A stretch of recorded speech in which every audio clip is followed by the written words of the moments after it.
The pharmacist slid my prescription bag back across the counter instead of handing me the receipt. "I'm sorry, sir. Your insurance says it's no longer active." I stood there in the fluorescent light of the Meridian Pharmacy on a Thursday afternoon, 71 years old, holding a bag with my blood thinner in it, and for a moment I genuinely thought she'd made a mistake. "Try it again," I said. "I've had that plan for 6 years." She tried it again. The little machine beeped its flat, unapologetic beep. "Declined." A woman behind me in line shifted her cart. Somebody's toddler was crying 2 aisles over. I felt that particular kind of heat rise into my collar, the one every person past a certain age recognizes instantly, the heat of being quietly, publicly reclassified from capable to something else. "It's fine," I told the pharmacist, though it wasn't. "I'll sort it out." I left the bag on the counter and walked out into the parking lot. I sat in my truck for a full minute before I called my daughter. If you're watching this tonight, drop a comment and tell me where you're tuning in from. I read every single one. And if you believe family should be built on asking instead of assuming, hit subscribe before we go any further, because this story is going to test exactly that idea for the next 50 minutes. My daughter Claire answered on the 3rd ring. "Hey, Dad. My insurance got declined at the pharmacy." A pause, just slightly too long. "Oh, yeah. We switched your plan last month. The new one's actually better coverage, it just takes a few days to activate in their system." "Nobody told me you switched anything." I know, I meant to call. It's genuinely a better deal, Dad. Same coverage, less premium. Greg found it. Greg is my son-in-law. Greg sells commercial insurance for a living, which should have been the first thing that made me suspicious, and somehow was the last. "You switched my health insurance without telling me," I said again, slower this time, because I wanted to hear how it sounded out loud.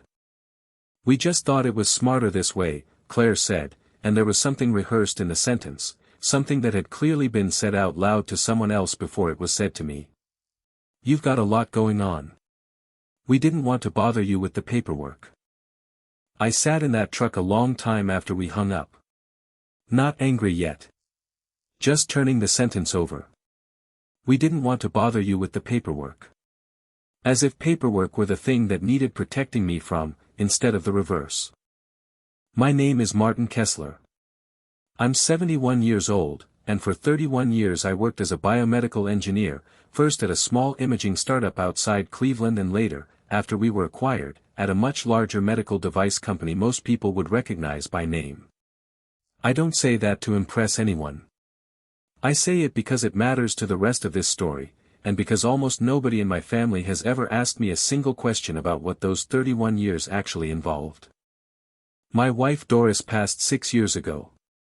Ovarian cancer, 11 months from diagnosis to the funeral. I still keep 2 mugs in the cabinet even though I only use one. Grief doesn't announce itself loudly forever, mostly now it just shows up in small domestic habits I've never had the heart to correct. Claire is my only child. She's 44, married to Greg for 16 years, 2 teenagers of her own. On paper, we're close. She calls most Sundays. She organizes Christmas. From the outside, we look like a family that has its act together. That Thursday afternoon in the pharmacy parking lot was the first crack in that appearance, though I didn't yet understand how far back the crack actually went. I want to be fair to Claire here, the way I'd want anyone to be fair to their own child, because I don't believe she woke up one morning and decided to take control of my life. Nobody does that, not really. It happens in small, individually defensible steps, each one wearing the costume of concern. It started 8 months earlier when Claire noticed I'd missed a dentist appointment. One missed appointment. That was the entire evidence file. She suggested we sync calendars so she could help me keep track of things. I agreed, because what father says no to his daughter wanting to be more involved? Then it was banking. Greg offered to set up automatic bill pay so nothing ever slips through the cracks. Then it was a secondary login on my accounts, just for emergencies. Then, apparently, it was switching my health insurance to a plan I'd never seen, never approved, and only discovered was mine when a pharmacist handed my prescription back. Instead, I started noticing the way Claire spoke to me differently on the phone. Slower. More carefully. The way you'd explain something to someone standing at the edge of a cliff, even when the cliff wasn't there. My grandson Tyler, 16, asked his mother once, right in front of me, whether Grandpa was doing okay mentally. I was sitting 3 feet away. Nobody thought to ask me. And now, apparently, my health insurance had been quietly swapped out from under me by a son-in-law who sells insurance for a living and a daughter who didn't think the paperwork was worth mentioning. If any of this sounds familiar, if you've ever watched someone decide the worst about a person they love without ever once checking whether it was true, tell me in the comments. I want to know how many of you are sitting in this exact chair tonight. Here's the part of my life my daughter has never fully understood, not because I hid it maliciously, but because I never once needed her to be impressed by it. In 1994, 3 years into my career at that small Cleveland imaging startup, I co-developed a magnetic gradient coil design that solved a persistent overheating problem in early MRI machines. It was unglamorous, deeply technical work, the kind that never makes headlines, but that every radiology department in the country has quietly depended on for 3 decades. My name sits on 2 patents connected to that design. When the startup was acquired, those patents were licensed to nearly every major manufacturer of MRI equipment in North America. That licensing income never stopped. It's not flashy money, no yachts, no vacation homes, but it has quietly paid me an average of $340,000 a year for the last 15 years, on top of my pension. My house has been paid off since Tyler was in diapers. My investment accounts, built patiently with Doris over 3 decades, are worth more than either of my grandchildren currently understand. And here's the detail that makes this whole story land differently. Claire works as an administrative coordinator at Fairview Regional Medical Center. 3 years ago, that hospital replaced its entire MRI wing with newer equipment. My daughter has walked past machines built on licensing agreements tied to my name, my actual name, printed in a technical footnote somewhere in a manual she's never had reason to read, probably a dozen times a week, for 3 years, without the faintest idea. She thought I was a retired guy on a modest pension who needed his insurance simplified for him. In reality, on the day my prescription got declined over a paperwork mix-up nobody bothered to mention to me, I had more sitting in a single investment account than her entire household income for the next decade combined. I didn't call Claire back that night. I didn't confront Greg. I did something I'm still, honestly, proud of. I bought a plain spiral notebook from the drugstore and I started writing things down. Every date. Every conversation. The exact wording Claire used when she mentioned the better plan. The date the pharmacy declined my card. Every time Greg referenced handling things for me without asking first. I called my attorney, a sharp, unhurried man named Walter Osei who's handled my affairs since Doris and I wrote our first wills in the early 90s. I asked him to pull every document connected to the insurance switch. What we found wasn't criminal, Claire and Greg hadn't forged anything, but it was built entirely on their own assumption that I needed managing, an assumption nobody had ever tested by actually asking me. I also did something I want every person watching this to hear clearly. I scheduled an independent cognitive evaluation. Not because I doubted myself for 1 second, but because I understood something Claire apparently hadn't yet learned, that quiet, documented truth carries more weight than any argument shouted across a dinner table. The results came back exactly as I expected. Full clarity. No impairment. A 1-page letter, notarized, stating plainly that I was fully competent to manage every aspect of my own life. I didn't need that letter to know who I am. I got it because I understood that someday, someone might need to be shown. If you've ever had to prove something to your own family that you should never have had to prove in the first place, type "documented" in the comments below. I read every one. I wasn't carrying this alone, and I think that matters, because these stories can start to feel like one man standing against an entire family, when really the world usually contains more decency than that if you go looking for it.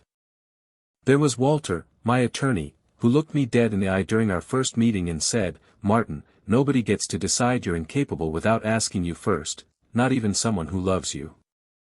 There was Renata Ford, the benefits coordinator at my old company, who I called out of habit more than strategy, just to understand how my original insurance had even been changed without new paperwork from me.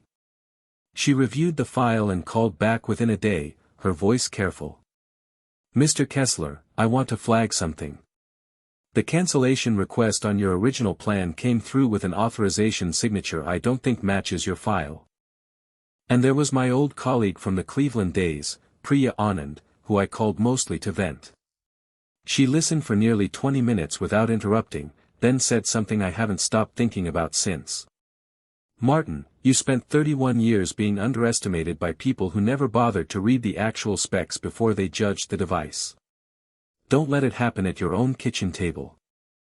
None of them rescued me. I didn't need rescuing, and neither does anyone watching this who recognizes themselves in tonight's story. What they did was simpler and more important. They confirmed, out loud, that what I already knew about myself was true, and that what was happening to me wasn't some acceptable, well-meaning shortcut. It was a quiet erosion of my say in my own life, dressed up as convenience." The signature question stayed with me for 3 days before Walter called back with something that changed the entire shape of what I thought I was dealing with. "Martin, I want you to sit down for this." I was already sitting. "Go ahead." The authorization form that cancelled your original insurance plan, the one Renata flagged, it wasn't signed by you. It was signed by Greg. Using a scanned signature template he apparently pulled from an old joint document the two of you filed years ago, back when he helped you refinance the truck loan. I felt something cold settle in my chest, the kind of cold that comes after anger has already burned itself out and left only clarity behind. He forged my signature on an insurance cancellation. "I want to be careful with that word until we know more," Walter said. It's possible he genuinely believed he had implied authorization from prior paperwork. It's also possible this crosses into something the insurance company itself would need to formally investigate. Either way, Martin, this isn't helping with paperwork anymore. This is something else. I sat at my kitchen table that night with the notebook open in front of me, and for the first time since the pharmacy counter, I let myself feel the full weight of it. Not the money. The money never mattered to me the way people assume it should. What sat heaviest was this: somewhere along the way, my own son-in-law had decided that the fastest path to protecting me didn't require my actual involvement at all. Walter's advice mirrored what I imagine any good attorney would say, and it went against every instinct I had. For now, let them believe you haven't noticed anything unusual. If they think you've figured it out, they'll get defensive, they'll stop talking, and you'll learn nothing more. If they think you're still in the dark, people tend to keep behaving the way they actually behave. I've never been much of an actor. Doris used to say she could always tell when I was hiding a surprise because my face gave me away within 30 seconds. But I understood the logic, and for the next several weeks, I played the part of a man who hadn't noticed a thing. When Claire called to check in, I told her I appreciated her looking out for me. When Greg mentioned, almost too casually, that he'd gotten the insurance thing all sorted, I thanked him. Inside, I was documenting every word. During those weeks, small moments kept surfacing that I'd previously waved away without much thought.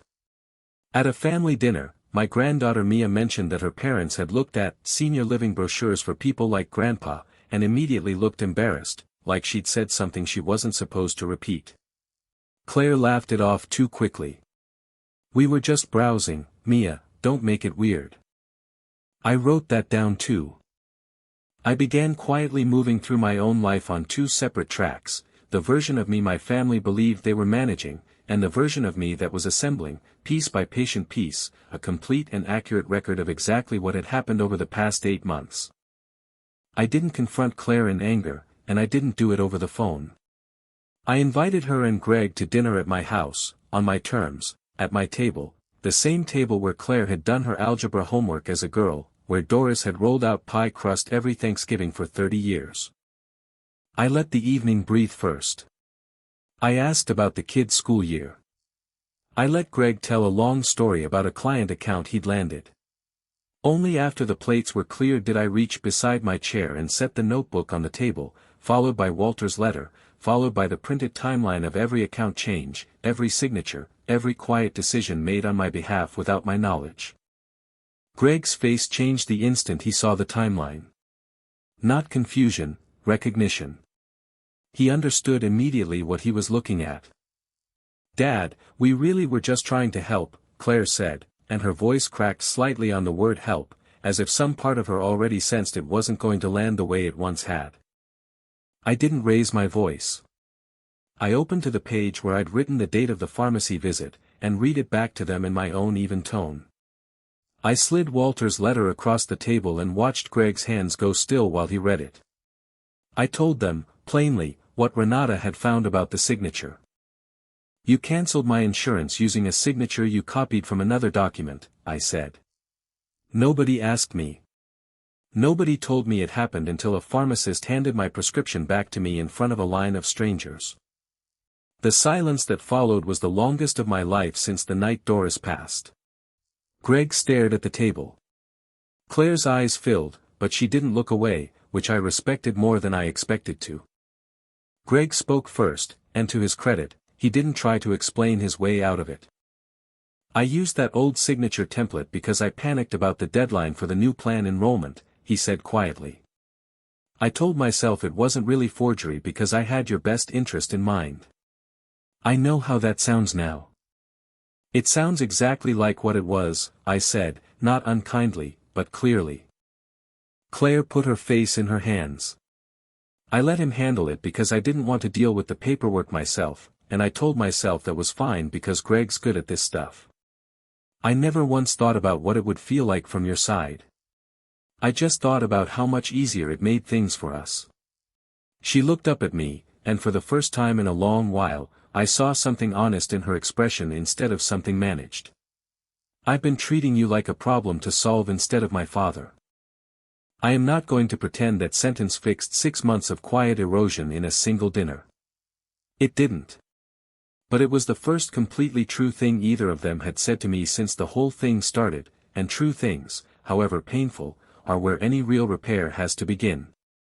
The insurance was corrected within the week. Walter and Renata made sure of that, and Renata personally flagged the file so nothing like it could happen again without a verified signature review. But trust doesn't move at the speed of paperwork. That took months. Greg came by one Saturday not to check on me, but simply to help me clear out the gutters, something he'd never once offered to do in 16 years of marriage to my daughter. He didn't make it a production. He just showed up with a ladder. Claire started calling to ask questions instead of announcing decisions. Actual questions, the kind that require waiting for an answer instead of already assuming one. 3 months after that dinner, she asked whether I'd be open to a standing family conversation, twice a year, where we talk openly about my health, my finances, and what I actually want for my own future, not decided quietly around me, but discussed with me, out loud, while I'm more than capable of saying it myself. I agreed, not because I needed the meeting to protect myself, but because I understood Greg and Claire needed it far more, to relearn how trust and control are not the same thing. Tyler, my grandson, asked me last month if I'd help him with a science fair project on medical imaging, no idea, incidentally, that the subject connected to me at all until I mentioned it in passing. We sat at my kitchen table, the same table, and I watched his face light up learning the same physics I'd spent 31 years applying professionally. Claire sat beside us, quiet, watching, and for the first time in a long while, I saw her looking at me the way she used to as a little girl, not as an obligation to manage, but as her father. Here's what I want to leave you with tonight, because I think it matters more than the patents, more than the money, more than any single detail of this particular story. Respect isn't something you extend to people only after they've proven they haven't slipped. Respect is what you offer first, by asking, before you ever assume. Claire loved me through every single month of this. I never doubted that, not even at the worst of it. But love without asking quietly becomes control wearing a kinder word, and none of us, not Claire, not Greg, not me, noticed exactly when that shift happened, because it never announces itself. It just arrives disguised as convenience. If there's someone in your life you've quietly started deciding things for, a parent, a grandparent, an older relative, do one simple thing before anything else. Ask them. Then actually listen to what they say back. And if you're the one being underestimated tonight, the one whose competence someone else decided to question without ever checking with you first, I want you to know your dignity was never up for a vote you weren't invited to. If this story meant something to you, share it with someone who needs to hear it, drop a comment telling me which part hit you hardest, and subscribe for the next one, because there's always another family, another quiet assumption mistaken for love, another patient person somewhere gathering their own notebook, waiting for the moment the truth finally gets to speak for itself. Thank you for watching. I'll see you in the next story.